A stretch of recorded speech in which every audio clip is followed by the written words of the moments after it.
Bem-vindo ao nosso canal. Se gostar do conteúdo do vídeo, pedimos que deixe seu like. Se inscreva no canal, ative o sininho para não perder nenhuma de nossas atualizações e compartilhe com seus amigos e familiares. Aproveite essa oportunidade de se conectar com uma história poderosa e significativa. Você não vai se arrepender. Que a paz e a vitória do Senhor esteja sempre com você. Oração do perdão na cruz. A oração de Jesus na cruz, quando ele diz: Pai, perdoa-lhes pois não sabem o que fazem, é registrada em Lucas capítulo 23 versículo 34. Essa oração demonstra a compaixão e misericórdia de Jesus, mesmo em meio à sua agonia e sofrimento. Enquanto estava sendo crucificado, Jesus testemunhava uma série de ações cruéis contra ele, como soldados romanos apostando por suas roupas, criminosos nas cruzes ao seu lado o insultando, líderes religiosos zombando dele e a multidão blasfemando contra ele.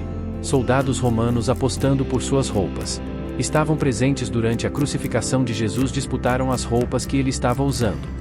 De acordo com o relato bíblico em João capítulo 19 versículos 23 e 24, os soldados dividiram as vestes de Jesus em 4 partes, uma para cada soldado, e também a túnica. A túnica era uma peça única, sem costuras, e eles decidiram não rasgá-la, mas lançaram sorte para decidir quem ficaria com ela. Isso foi feito para que se cumprisse a profecia do Salmo 22 versículo 18, que diz: Dividiram entre si as minhas vestes, e lançaram sorte sobre a minha túnica. Essa ação dos soldados romanos demonstra a falta de consideração e respeito pela pessoa de Jesus, tratando-o como um objeto de disputa. No entanto, essa situação também cumpriu uma profecia bíblica, mostrando como Deus usa até mesmo as ações dos homens para cumprir seus propósitos. Criminosos nas cruzes ao seu lado. 2 criminosos também foram crucificados, um à direita e outro à esquerda de Jesus, Mateus capítulo 27, versículo 38, Marcos capítulo 15 versículo 27, Lucas capítulo 23 versículo 32. Esses criminosos eram conhecidos como os 2 ladrões.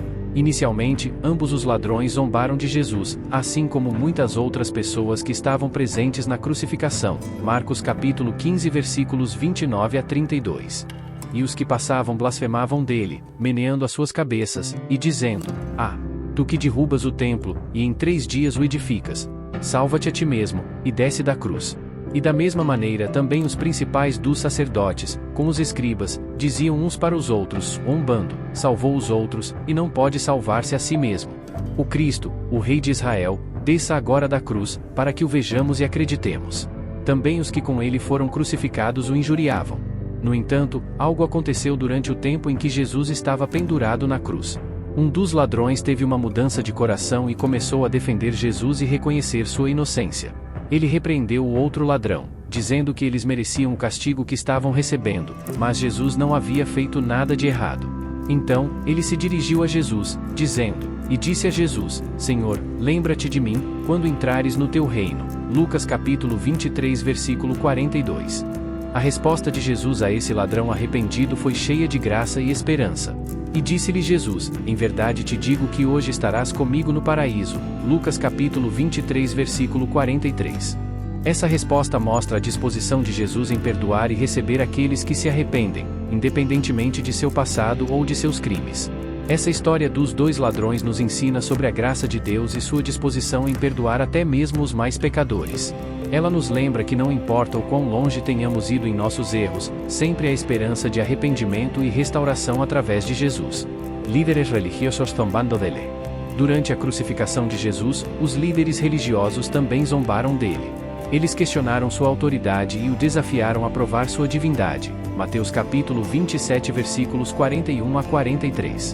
Esses líderes religiosos eram principalmente os chefes dos sacerdotes, os mestres da lei e os fariseus. Essa zombaria e desdém dos líderes religiosos mostram a rejeição e a resistência que Jesus enfrentou por parte daqueles que deveriam ser os guardiões da fé e da verdade. Em vez de reconhecerem a verdade e a mensagem de Jesus, eles o ridicularizaram e o desafiaram. Essa atitude dos líderes religiosos destaca a importância de não permitirmos que a religiosidade vazia e a hipocrisia se infiltrem em nossa própria fé. Devemos estar atentos para não nos tornarmos como os líderes religiosos que zombaram de Jesus, mas sim buscar uma relação genuína com Deus, baseada no amor, na humildade e na verdade.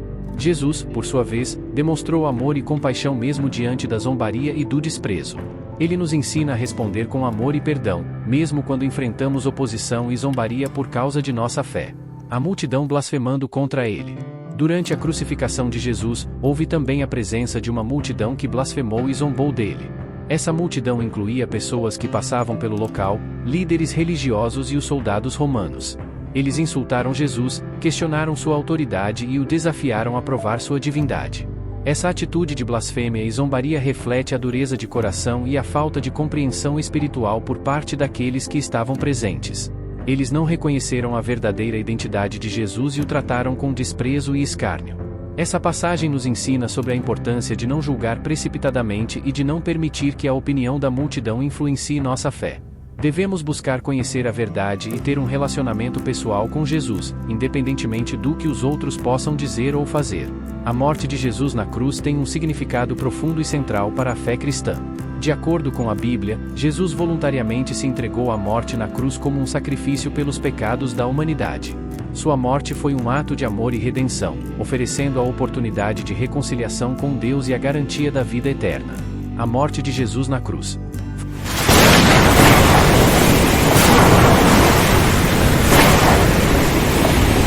foi um cumprimento das profecias bíblicas e um evento histórico que teve um impacto duradouro na humanidade. Ela demonstrou o amor incondicional de Deus e sua disposição de sacrificar seu Filho para salvar a humanidade dos pecados. Jesus, como Filho de Deus, assumiu sobre si os pecados do mundo e pagou o preço por eles através de sua morte sacrificial. A cruz também simboliza o perdão, a graça e a salvação. Através da morte de Jesus, aqueles que creem nele e aceitam seu sacrifício são perdoados de seus pecados e recebem a vida eterna. A cruz é um lembrete do amor de Deus e da esperança que temos em Jesus. É importante ressaltar que a morte de Jesus na cruz não foi o fim da história. 3 dias depois de sua morte, ele ressuscitou, vencendo a morte e abrindo o caminho para a vida eterna. A ressurreição de Jesus é uma parte essencial da mensagem cristã e confirma a vitória sobre o pecado e a morte. Vida eterna. Jesus disse: porque Deus amou o mundo de tal maneira que deu o seu Filho unigênito, para que todo aquele que nele crê não pereça, mas tenha a vida eterna. João capítulo 3 versículo 16. Portanto, qualquer que me confessar diante dos homens, eu o confessarei diante de meu Pai, que está nos céus. Mas qualquer que me negar diante dos homens, eu o negarei também diante de meu Pai, que está nos céus. Mateus capítulo 10 versículos 32 a 33. As pessoas que reconhecem o sacrifício de Jesus na cruz e o confessam como Salvador são aquelas que entendem o significado profundo de sua morte e ressurreição. Elas reconhecem que Jesus é o Filho de Deus, enviado para salvar a humanidade do pecado e oferecer a oportunidade de ter um relacionamento pessoal com Deus. Ao confessar Jesus como Salvador, essas pessoas reconhecem que não podem salvar a si mesmas por suas próprias obras ou méritos. Elas entendem que a salvação é um presente gracioso de Deus, recebido pela fé em Jesus e seu sacrifício na cruz. Ao confessar Jesus como Salvador, elas rendem suas vidas a Ele, colocando sua fé e confiança em seu poder para perdoar seus pecados e transformar suas vidas. Essas pessoas experimentam a alegria da reconciliação com Deus, a libertação do poder do pecado e a promessa da vida eterna. Elas são chamadas a seguir os ensinamentos de Jesus, amar a Deus e ao próximo, e viver uma vida que honre a Deus em todas as áreas. Aqueles que reconhecem o sacrifício de Jesus na cruz e o confessam como Salvador são encorajados a compartilhar essa boa nova com outros, para que eles também possam conhecer a salvação em Jesus. Se essa mensagem tocou seu coração, quero sugerir uma oração neste momento. Fale agora com Jesus dizendo: Senhor Jesus, reconheço que sou pecador e que necessito do teu perdão. Arrependo-me sinceramente de todos os meus pecados e peço que me perdoes. Creio que morreste na cruz e ressuscitaste para me salvar. Entrego a minha vida a ti, Jesus, e convido-te a ser o Senhor e Salvador da minha vida. Capacita-me a viver de acordo com a tua vontade e a seguir os teus ensinamentos. Enche-me com o teu Espírito Santo e guia-me em todos os meus caminhos. Agradeço-te pelo teu amor e pela salvação que ofereces. Amém. Após fazer essa oração, procure uma igreja local. É uma ótima maneira de se conectar com outros cristãos. Busque uma igreja que pregue a palavra de Deus e que tenha uma comunidade acolhedora e engajada.